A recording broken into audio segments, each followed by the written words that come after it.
Welcome back to the channel, everyone. I just want to say I appreciate you guys being here for just a couple minutes of your day. I appreciate you guys. So this video is about depression.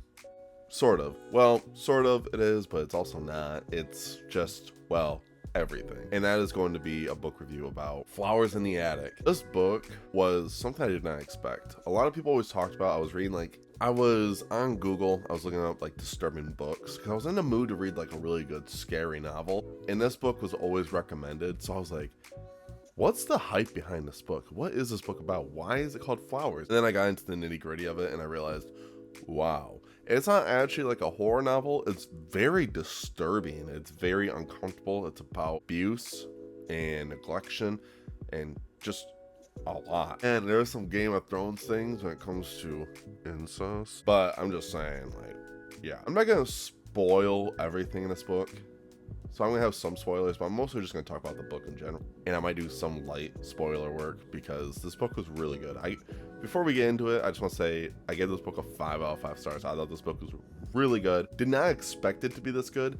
I had no idea what was going into, but usually when I see lists when it's like top scariest books of all time, they're really not, so it's kind of disappointing. So I was like, I don't really want to get into that. So this book is written in first person, which has been weird. Every book I've been reading, I think the last like 4 books have all been first person, which I'm just like, what's going on? As the Wheel of Time books, everything else has been first person, and I'm like, why is this happening to me lately? I'm not like opposed to it, but it does sometimes strip away characters where they're like, oh, like when the main character, you think something bad could happen to them, but you know that they can't die because they're the first person, because they're the ones writing this book. So it's like, oh, I know you can't die.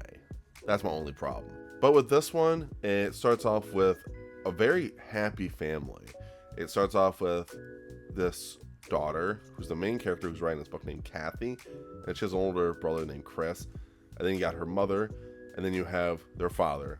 Very basic start to the family. Mother gets pregnant and has twins, and I've noticed this.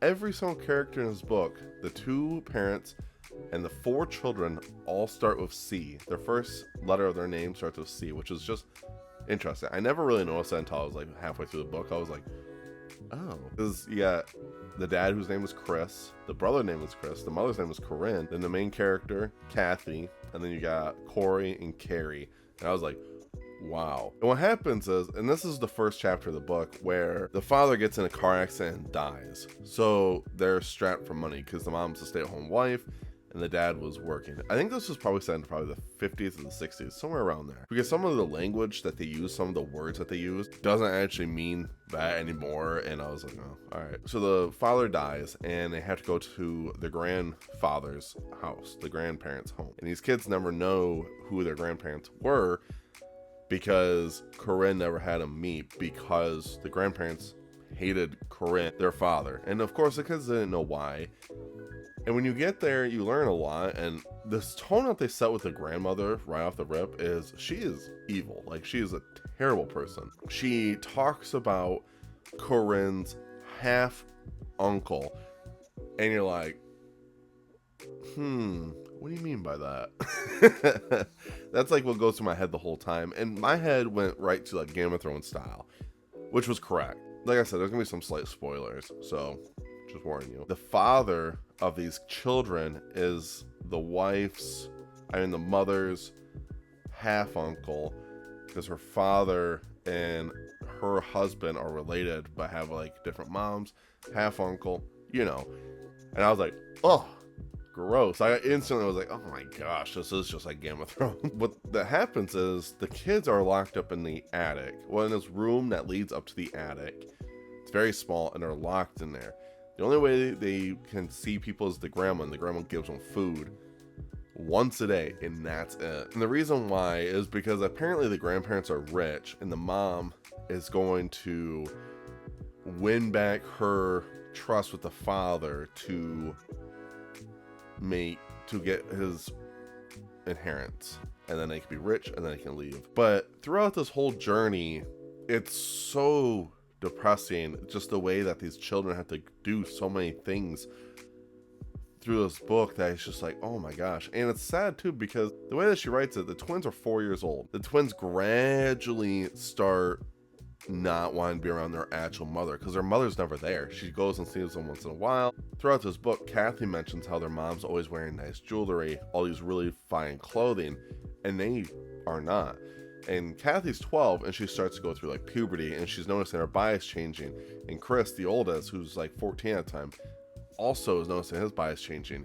And there's times where Chris is like, I just don't know how to be a man. He's like, I'm not around other men. And he's like, and he doesn't know how to express himself. He doesn't know how to act. And Kathy's the same way. She also doesn't know how to be a woman. It's so depressing how these children are worked and warped into this world, and they don't know how to be, well, kids. They're missing out so many good things in their lives because of the situation. And it's really sad because they are starting to see their mother less and less. She's actually just like kind of just pushing them out of her life.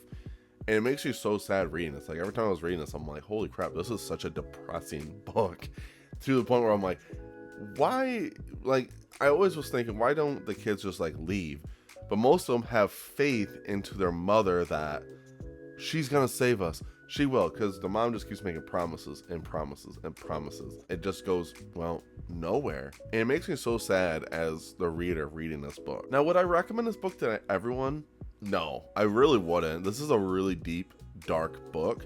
Now, if a lot of these things don't affect you or bother you, I think, yeah, you should definitely check it out. But if this content, and I'm just glazing over the content of this book, if the content does bother you, I would say no, I would not check it out, because oh man, it's super dark. Like, I thought about like writing a nice little funny script about this book, but I'm like, I can't really make fun of this because it's like, it's just so dark. I did enjoy it. It was nice. I've been trying to read different books lately instead of just strictly fantasy, and reading this was just like, wow. And I realized I do like this darker stuff. I like the realism of these kind of books. Almost scary when you read this book and you actually know this stuff does happen in real life. Maybe not to this extent, but I have read articles and stories of like these kids that were locked in their homes for years and their parents were neglected. It was just so much and so sad, to the point where I'm like, it breaks my heart when I read this stuff, and it's just eye-opener. Now there's 4 more books to this series. I didn't know it was a series, so I might dive into those eventually. Not right now. I don't really feel like just read them all back to back. I really like Flowers in the Attic. I feel like I could just read this book as a standalone and not really worry too much. I have never read V.C. Andrews before. I was told that she is very good at writing horror, so I was like, oh cool, I'll pick up Flowers in the Attic, and I picked up some more of her books. Well, Flowers in the Attic is not the horror I expected. It's just disturbing. Did I like it? Absolutely. I actually gave it a 5 out of 5 stars. And like I said, I don't know if I would recommend it to anyone, but it was a really fun read. I enjoyed it. If you guys made it to the end of the video, I do appreciate it. Make sure you guys check out all my socials down below. And of course, make sure you guys stay safe, stay humble, and tell someone you love them. I'll see you guys in the next video. See ya.